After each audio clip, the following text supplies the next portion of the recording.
Hello, hello, hello, and what is going on, everybody? I am Master of the TDS, and I'm joined by my lovely wife, WritingRaven. and we're back for another episode of Psycho-Synopsis. 3 topics from the past week, all summarized in one video for you to enjoy and consume at your leisure. You're welcome. Now let's get into it. Who are you? I'm Ray. Ray who?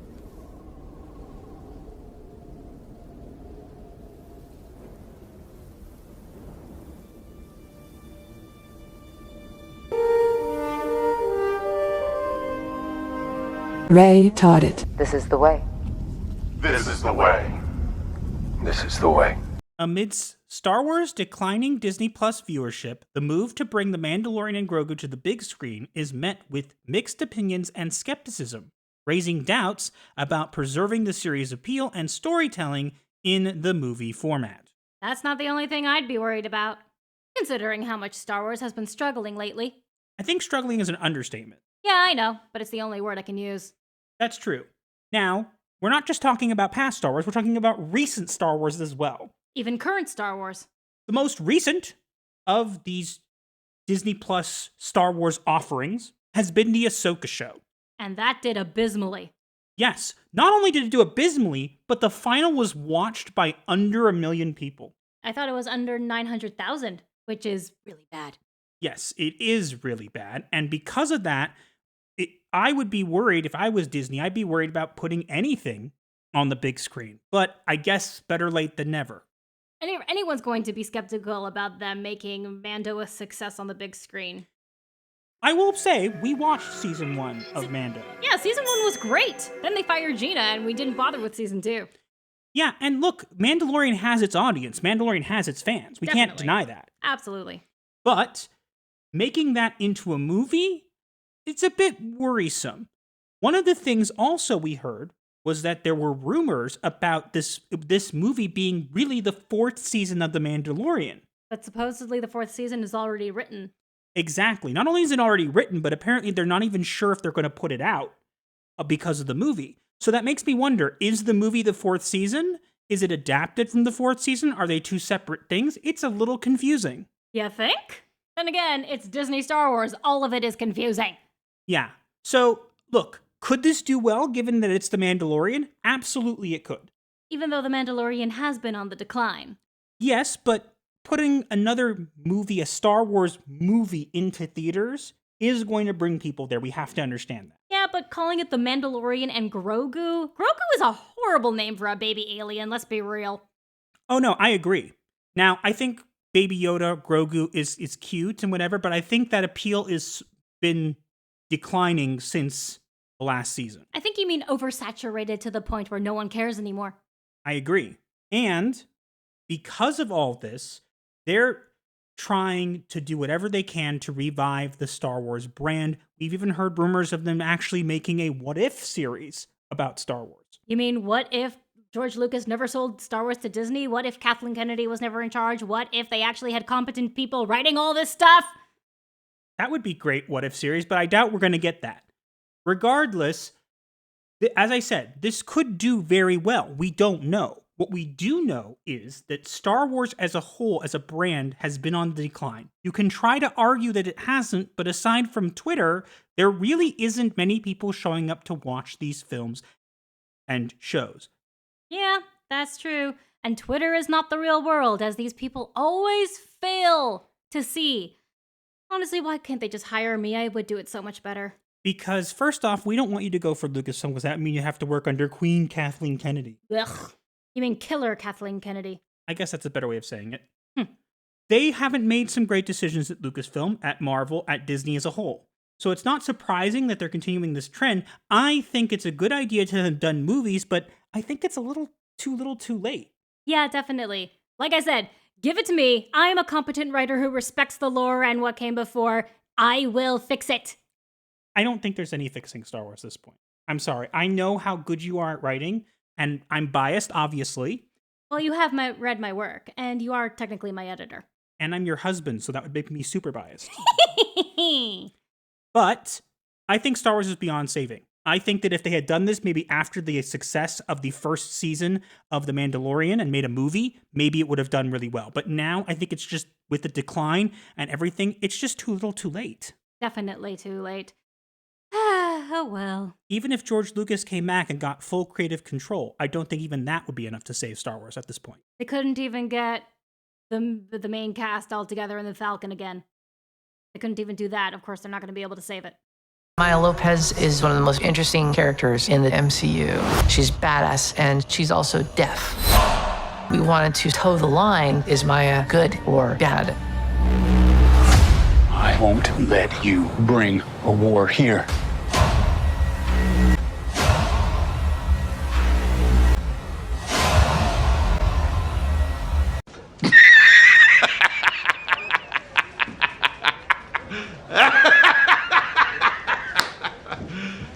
You serious? The Marvel series Echo is criticized as a third-rate snoozer that fails to reignite enthusiasm for the superhero studio, with a lackluster plot and superficial elements further contributing to Marvel's Phase 5 floundering. Wah, wah. Then again, we all knew this was going to happen. It was already going to be lacking clear direction and plot because it's current Marvel. That, and also they dropped all these stuff at the same time as like a miniseries, and that kind of would make anybody worried, and we all heard the rumors. There was apparently also production issues behind the scenes, which also doesn't surprise me, because, again, Disney Marvel gonna Disney Marvel. Yeah, didn't they also try to can it? They did. There were rumors that they multiple times tried to can it, but then also, one of the biggest tells was the marketing. All right, they tried to market on cameos, didn't they? Yes, they did. It was Daredevil, Kingpin. Oh yeah, here's Echo. It's her show, but we just threw her in at last minute. They didn't even get her powers right. Of course not. All they did was focus on the representation checkboxes. Yes, so a lot of people, there's some pushback against that. Because a lot of people are saying, well, it's not about the representation. It was a cool character. Let's cut the BS, okay? Echo's not a cool character. First off, Echo is deaf, handicapped, and like Native American. That's 3 check boxes. So you can argue that it's not the main reason that she got a series, but we all know that's the reason she got the series. She also fights as if both legs are made of flesh instead of one being metal. Yeah. I have nothing against the actress, personally. I think that, I'm glad she got an opportunity. The problem is they're banking on all these other characters that are really popular and really hold a place in pop culture to lift up these other characters, and it doesn't work without good writing to make that transition flawless. Especially when they're using characters that no one's ever heard of. I had never heard of Echo until these shows. I had heard of her vaguely, but that's the thing. It's like a second-rate character. Nobody talks about them. Isn't she supposed to be a female ripoff of Taskmaster?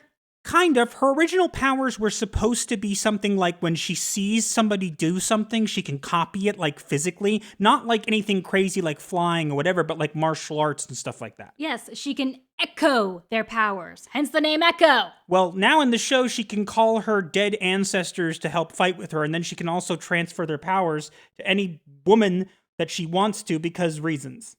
Lame. I agree. Now, I do think there were some cool things. I did see that apparently at one point when she was fighting a bunch of people, she turned up the volume on the loudspeaker system to the highest volume because she's deaf, and it disoriented all the bad guys. I like that. That is a clever thing to put in. Yeah, Teen Titans already did it, though, with the Lost episode. Fair, but again, that's clever writing. The problem is, there isn't much more of it. Unfortunately, we all knew this was going to suck, and lo and behold, it sucked. Not only did it suck, but it doubled down on girl power and all this kind of stuff. There was a good story in there. A lot of people, not just us, are saying hey, the first couple episodes were actually good, and it was only towards the end that it kind of went on a downtrend. I think that it's important to recognize that there was a good story in here, and if they had just focused more on the story and less on trying to go look cameo to pop up this character, maybe things would have gone better. Yeah, maybe. Or they could have, also made Kingpin an actual Kingpin.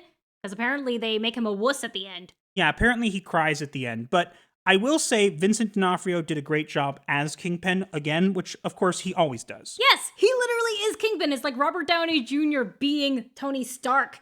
He is the Kingpin. He's just perfect for the role.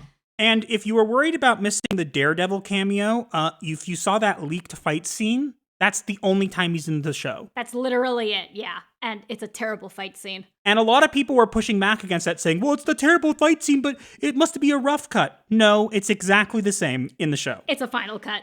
And that is just sad. Marvel, what are you doing? I'm sorry. I would have delayed it a week at least, or some amount of time to fix that. Make it look a little more competent. Adding sound effects doesn't make me think any different. Your music that you added was way better. Yeah, that's true. Hee.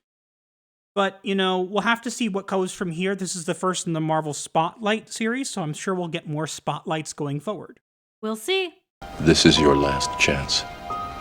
After this, there is no turning back. You take the blue pill, the story ends. You wake up in your bed and believe whatever you want to believe. You take the red pill, you stay in Wonderland, and I show you how deep the rabbit hole goes. Remember, all I'm offering is the truth, nothing more. Lawrence Fishburne joins The Witcher Season 4 for the adaptation of Baptism of Fire, with Netflix starting production in spring 2024 and addressing the challenge of continuing the series post-Henry Cavill's departure after Season 3. Not that it matters. It really doesn't matter.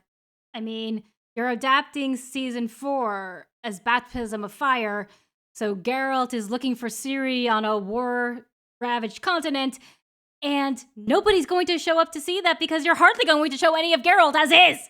And it's not going to be the same Geralt. No, it's not going to be Henry Cavill, therefore no one's going to come. They're trying to do this whole thing with a multiverse to bring in the new Geralt, but have it kind of work. And I think the idea of jamming a multiverse into this show to try to explain why you've recast a character doesn't really work with The Witcher. It really doesn't. Ciri is the only character who can actually travel through time and space, and it's only ever in one dimension. The show made it that she can actually travel between dimensions and other planets, other spheres, but that's not in the book. She can only travel through time. We get creative liberties, but speaking of creative liberties, Fishburne doesn't look like Regis at all, the vampire character. I mean, he's a great actor, but that's not Regis. I like Lawrence Fishburne. I think he's great. As you said, he's a great actor. Regis, however, is a vampire character in the books. I believe he's in the games as well, but doesn't look like him. Not at all. And I think that already shows, again, I think Fishburne's a great actor. I think he'll do a great job. The problem is, I think the fact that he doesn't look like the character means they're not learning anything. They've already made comments about how they had to dumb down the show for American audiences, and because of that, I think that they've already alienated a huge chunk of the audience. And the Henry Cavill leaving and all this other stuff, it's just not looking well, and they're not making any course corrections. They're also not going to start production until spring of this year, which is really not a good sign. I find that funny because I think I know there was the strikes, which keep people from doing stuff, but I think it's funny that they haven't even really started doing anything yet, and let's say they start in the spring. Okay. Let's say they get it done, edited, we'll be seeing it maybe 2025, maybe if we're lucky. Maybe. Will anybody even care? No, I know I won't. I don't think anybody cares anymore. Now, there are certain people who will still watch it, and that's cool. If you like the show, that's awesome. I mean, I got into The Witcher from the show. Season 1, I loved. Season 2, not as much. And then I started reading the books because I realized, wait, this is starting to not make any sense, and the books were already so much better. And the books had plenty of girl power on their own, but they also still had plenty of Geralt, who is the Witcher. You can't have the Witcher without the Witcher. Yes, I agree. And I think that the problem is, look, we understand that with any adaptation, they're going to have to make changes to put it on the screen. That's granted. But they're taking too many creative liberties. Not just creative liberties, they're taking their own liberties to put their own garbage into the show where it doesn't belong. It really doesn't. I think the best example of this was, what was the one they did? The Blood of the whatever? They did the Witcher Origin. Blood of Elves? Oh, Blood Origin. Blood Origin, yes. That I don't even remember the name because it was so bad. That apparently was so bad because they marketed it by saying, look, we have two men kiss. When have you marketed a movie by saying, attention, two white people kiss? Nobody does that because nobody cares. Or hey, we have a heterosexual relationship. Attention, this show has a heterosexual relationship in it. You should watch. Okay, but what's about the show? No, we have heterosexuals. You'll just watch it. Cricket, cricket, cricket, cricket. You know, the same thing works when it comes to the other way around. Attention, we have 2 guys in this show who are kissing. Do you want to watch it? No. Anybody who's normal will be like, okay, so what's the plot? What are you getting me into this? There is no plot. Only woke. That was a good one. But I think that we'll have to see how this does. I think Liam Hemsworth is a good actor. Yes, but he's not Geralt. Henry Cavill is Geralt, and now that Henry Cavill is gone, I will definitely not be watching this. I am going to wait for Warhammer 40,000 instead. I do think if Liam Hemsworth was Geralt from the beginning, it would be a completely different story.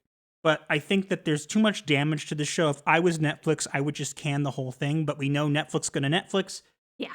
Jimmy, let's talk about how that story made you feel. And now it is time for the diagnosis of the week. Where we diagnose the week with a mental illness. Because someone has to. You're welcome. And we have an interesting diagnosis for this week. Do tell.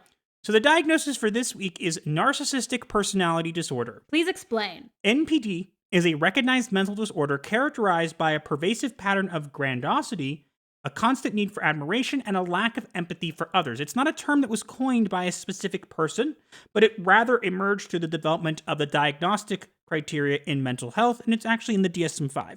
In relation to today's topics, with Star Wars, the leadership of Star Wars exhibits traits of narcissistic personality disorder by consistently dismissing the evident decline in the Star Wars brand, actively attacking and silencing fans who criticize the franchise, demonstrating a refusal to engage with constructive feedback from longtime enthusiasts. With Echo, the decision makers behind Marvel's Echo display traits of narcissistic personality disorder when they persistently ignore the evident decline in the Marvel brand and produce formulaic content that fails to captivate or engage the audience. And with The Witcher, the individuals overseeing The Witcher display traits of narcissistic personality disorder when they consistently belittle fans, suggest the need to dumb down the show for an American audience, and demonstrate a refusal to honor the source material, which led to the departure of Henry Cavill from the franchise.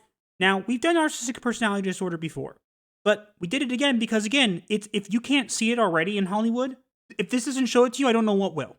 These people are so caught up in themselves, and they need to be admired, and they need to be doing all this stuff. They push all this garbage into shows, they do all these changes, but they don't actually listen. They have a lack of empathy, so they don't even care. They push all this stuff for their own needs, not for yours. And as long as they keep doing that, they're going to prioritize all these messages above character, above story, above all these kinds of things. And yeah, we'll get more diversity and inclusion, but we're not going to get any more substance or anything that's going to get people engaged. And until they stop being narcissistic and we either hire new people or they learn to move on from it, we're just going to keep seeing this content coming out, and it's going to be the same regurgitated by the books garbage that we see all this time. And that's why I feel this is a great diagnosis this week. I agree. That is all we have for this week. Let us know what you think in the comments below, and also make sure to like, share, comment, and subscribe with notifications on so you do not miss your weekly therapy session. Or you will be charged. Feel free to join the channel or leave us a super thanks. Any money contributed to the channel is going to be used for the channel. And also feel free to check out all of the links in the description below. But for now, Gothic Therapy out.